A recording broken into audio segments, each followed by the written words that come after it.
Deputy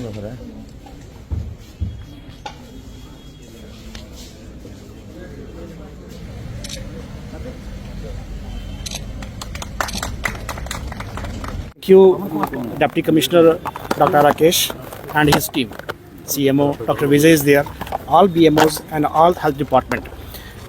कुछ महीने पहले जब मैं आया था यहाँ पे बात की थी, it was a very positive response from all of them. So then I went back and मैंने टाटा ट्रस्ट के लोगों से बात करके उनको रिक्वेस्ट की कि थ्रू CSR हमें डिस्ट्रिक्ट कठुआ में कुछ करना चाहिए.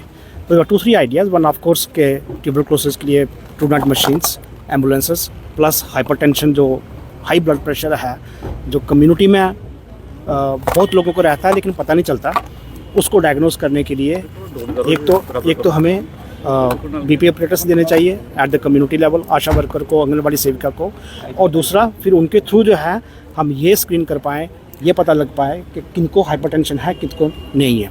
सो आज हमने 1330 I think 1330 BP operators plus दो ट्रूनेट मशीन्स और 2 एम्बुलेंसेस जो हैं डिस्ट्रिक्ट को पहुंच गई हैं. I am and looking at the response of the Tata trust as well as the district administration and हमारे हेल्थ डिपार्टमेंट के सब लोगों का मुझे लगता है कि इसका बहुत उपयोग होगा, क्योंकि बहुत सारे लोग जो है 10 साल 15 साल जिनका hypertension high blood pressure control नहीं होता, then they land up in complications. Heart attack आ जाएगा, किडनी की प्रॉब्लम आ जाएगी, कहीं ब्रेन में स्ट्रोक आ जाएगा. तो ये सब जो है we will be able to control.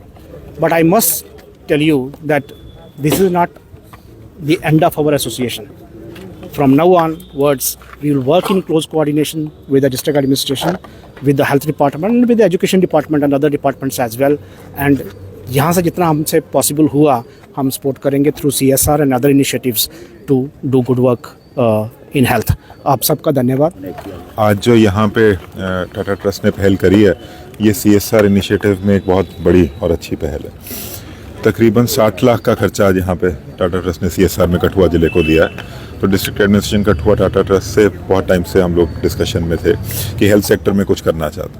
तो आज यहाँ पे हमारे को 2 एम्बुलेंस जो पार्क ग्रुप ने दी हैं, 2 ट्यूबरक्लोसिस टेस्टिंग की मशीन्स जो हमारे हॉस्पिटल में लगेंगी, और एक नया इनिशिएटिव जो हमने शुरू किया है कि 1300 बीपी ऑपरेटर्स हमारे पास यहाँ पे आए हैं. तो कठुआ के जितने 18+ लोग हैं, 5,10,000 लोग जो हैं, उनका सबका हम लोग एक बार ब्लड प्रेशर का टेस्टिंग करना चाहते हैं, देखने के लिए कि बढ़ता हुआ बीपी किसका है, और उसके बाद उनको इलाज पे डाला जाएगा.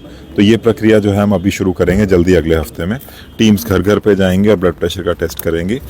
ब्लड प्रेशर एक ऐसी बीमारी है जो हमारे देश में, भारत में 1/3 लोगों को 30% इंसिडेंस है जिसका ब्लड प्रेशर बढ़ता है. 30% मतलब अगर 5 लोगों का कोई फैमिली है घर में, तो उसमें से 1 या 2 लोगों को ब्लड प्रेशर की बीमारी हो सकती है. तो इतना इंसिडेंस होने के कारण, और बहुत सारे ऐसे केसेस में उनको पता नहीं चलता, ना वो दवाई ले रहे होते हैं. तो यही हमारी पहल है टाटा ट्रस्ट के साथ कि हमारे जो बीपी ऑपरेटर्स हैं, हमारे सारे वर्कर्स घर घर जाके उनका टेस्ट करेंगे. जिसका बीपी ज़्यादा बढ़ता है उनको लाइफस्टाइल मॉडिफिकेशन या जो दवाई या इलाज चलना है उस पर वो लोग उसको चलाएंगे. जो 2 एम्बुलेंसेज हमारे पास आज यहाँ पे आई हैं, उन एम्बुलेंसेज को, एक एम्बुलेंस को हम बनी क्षेत्र में एम्बुलेंस जाएगी और दूसरी हीरानगर में एम्बुलेंस को यूज़ होगा. तो ऐसे CSR इनिशिएटिव हम लोग यहाँ पे अभी शुरू हुए हैं, और मुझे पूरी उम्मीद है कि आगे भी बढ़ते रहेंगे, और एक पब्लिक प्राइवेट पार्टनरशिप से हम आगे बहुत अच्छा काम कर पाएंगे. कठुआ क्षेत्र में कई सारी इंडस्ट्रीज भी सेटअप हैं. क्या देखते हैं आने वाले समय में CSR की रेशो कितनी ज़्यादा बढ़ेगी और कितनी सहूलतें कठुआ की आवाम को होंगी? ये भारत सरकार का जो CSR गाइडलाइंस हैं वो मैंडेट करती हैं कि कोई भी कंपनी जो CSR के दायरे में आती है वो अपना 2% कॉन्ट्रीब्यूशन फंड्स का CSR को देगी. तो ये हम लोग सारी कंपनीज से अनुरोध भी करते हैं, उनसे बात भी कर रहे हैं कि जितनी इंडस्ट्रीज यहाँ पे सेटअप हो रही हैं वो अपना CSR कंट्रीब्यूशन कठुआ में ही करे. और मेरे को पूरी उम्मीद है कि CSR के इनिशिएटिव से कठुआ में बहुत सारी इंप्रूवमेंट्स हम लोग आने वाले टाइम में कर पाएंगे. क्या देखते हैं कि CSR के अंडर अलग-अलग कैटेगरीज को जो फुलफिल कर सकते हैं, जिस तरह से इन्होंने मेडिकल एड को लेकर दिया, और भी कई सारे सेक्टर रहते हैं. तो क्या लगता है जिला इंतजामिया किस चीज़ पर ज़्यादा तवज्जो देगी ताकि उस सेक्टर को और ज़्यादा अच्छा किया जाए? हेल्थ और एजुकेशन ही 2 सेक्टर हैं जिन पे हम लोग फोकस कर रहे हैं. तो इन हेल्थ और एजुकेशन सेक्टर्स में ही जो है हम CSR इनिशिएटिव से आगे काम करें.